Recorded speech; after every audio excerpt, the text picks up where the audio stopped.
بسم اللہ الرحمن الرحیم۔ السلام علیکم۔ کبھی کسی کے سامنے اپنی صفائی پیش نہ کرو، کیونکہ جسے تم پر یقین ہے اسے اس کی ضرورت نہیں، اور جسے تم پر یقین نہیں وہ مانے گا نہیں۔ کسی کے لیے حد سے زیادہ پریشان مت رہو، کیونکہ اگر وہ تمہارے حق میں بہتر ہوگا تو تمہیں ضرور ملے گا۔ کبھی بھی اپنی زبان سے کسی کے عیب بیان نہ کرو، کیونکہ عیب تم میں بھی ہیں اور زبان لوگوں کی بھی ہے۔ اپنی زبان کی تیزی اس ماں پر مت چلاؤ کہ جس نے تمہیں بولنا سکھایا ہے۔ دن میں رزق تلاش کرو اور رات میں اسے تلاش کرو جو تمہیں رزق دیتا ہے۔ اللہ تعالیٰ تمہارے راستوں کو موڑتا ہے، تمہاری دعاؤں کو نہیں۔ وہ تمہیں اپنے طریقے سے تمہاری من پسند منزل تک لاتا ہے۔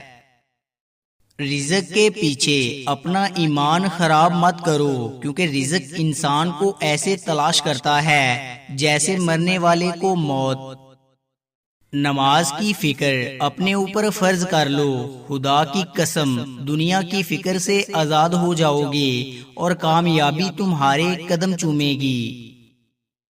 کوئی بھی اس دروازے کو بند نہیں کر سکتا جو دروازہ اللہ تعالیٰ نے تمہارے لیے کھولا ہے۔ جب اللہ تعالیٰ چاہتا ہے کہ کسی بندے سے دوستی کرے تو اس کی زبان پر اپنا ذکر اور دل میں اپنی فکر کے دروازے کھول دیتا ہے۔ بے شک دنیا اور آخرت کی مثال ایسی ہے جیسے ایک شخص کی دو بیویاں ہوں، ایک کو راضی کرتا ہے تو دوسری روٹھ جاتی ہے۔ جب کوئی نہ سمجھ رہا ہو تب خاموش ہو جانا بہتر ہے، کیونکہ بحث باتوں کو بگاڑ دیتی ہے۔ زندگی میں اگر برا وقت نہ آتا تو اپنوں میں چھپے غیر اور غیروں میں چھپے اپنے کبھی ظاہر نہ ہوتے۔ زندگی جب رلائے تو سمجھ لینا گناہ معاف ہو گئے، اور زندگی جب ہنسائے تو سمجھ لینا دعا قبول ہو گئی۔ ہمیشہ چھوٹی چھوٹی خوشیوں کا استقبال کیا کرو، کیونکہ انہی کے پیچھے محبتوں کا سیلاب ہوتا ہے۔ صرف پیسے کا ہونا رزق نہیں ہے، نیک اولاد، اچھا اخلاق اور مخلص دوست بھی رزق میں شامل ہیں۔ جس نے اپنی پریشانیوں کو لوگوں پر ظاہر کیا تو وہ اپنی ذلت پر راضی ہو گیا۔ بہت زیادہ باتیں کرنے والے سے لوگ اکثر تنگ آ جاتے ہیں۔ یہ نہ سوچو کہ اللہ تعالیٰ تمہاری دعا قبول نہیں کرتا، بلکہ یہ شکر کرو کہ تمہارے گناہوں کی سزا فوراً نہیں دیتا۔ جو اپنی آبرو بچانا چاہتا ہے اسے چاہیے کہ لڑائی جھگڑے سے پرہیز کرے۔ جو دعا سے بھی نہیں مل رہا تو سمجھ جاؤ کہ اللہ تعالیٰ نے اس سے بہتر آپ کو عطا کرنا ہے۔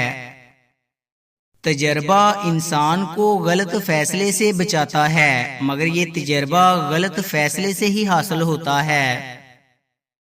جب بھی تم چاہو کہ تمہاری دعا عرش تک پہنچے اور مستجاب ہو جائے تو پہلے اپنے والدین کے لیے دعا مانگو۔ خوش قسمت ہے وہ انسان کہ جس کے لیے کوئی روئے، اور بد قسمت ہے وہ شخص کہ جس کی وجہ سے کوئی روئے۔ اگر اللہ تعالیٰ نے تمہارے دل میں کچھ ڈالا ہے اور تمہیں دعا مانگنے کی توفیق بھی دی ہے تو یقین رکھو نصیب میں بھی وہی ڈالے گا۔ سکون کی کمی محسوس ہو تو اپنے رب سے توبہ کرو، کیونکہ یہ انسان کے گناہ ہی ہیں جو دل کو بے چین رکھتے ہیں۔ لوگوں کو دعا کے لیے کہنے سے زیادہ بہتر ہے کہ ایسے عمل کرو کہ لوگوں کے دل سے آپ کے لیے دعا نکلے۔ زندگی جینے کے دو ہی راستے ہیں، بھول جاؤ انہیں جن کو معاف نہیں کر سکتے، اور معاف کر دو انہیں جن کو بھول نہیں سکتے۔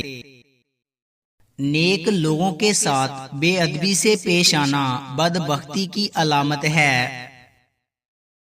انسان بزدل اتنا ہے کہ سوتے ہوئے خواب میں بھی ڈر جاتا ہے، اور بے وقوف اتنا ہے کہ جاگتے ہوئے بھی اللہ تعالیٰ سے نہیں ڈرتا۔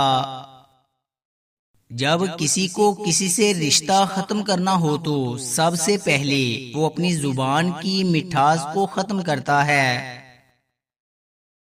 کسی کے ایمان کا اندازہ اس کے وعدوں سے لگاؤ۔ دنیا میں دو کام بہت مشکل ہیں، ایک اس کے ساتھ رہنا جس سے محبت نہ ہو، اور دوسرا اس کے بغیر رہنا جس سے محبت ہو۔ زمین پر سب سے زیادہ طاقتور فاتح انصاف ہے۔ انصاف کے لیے اکیلے لڑنا پوری دنیا کا سلطان بننے سے بہتر ہے۔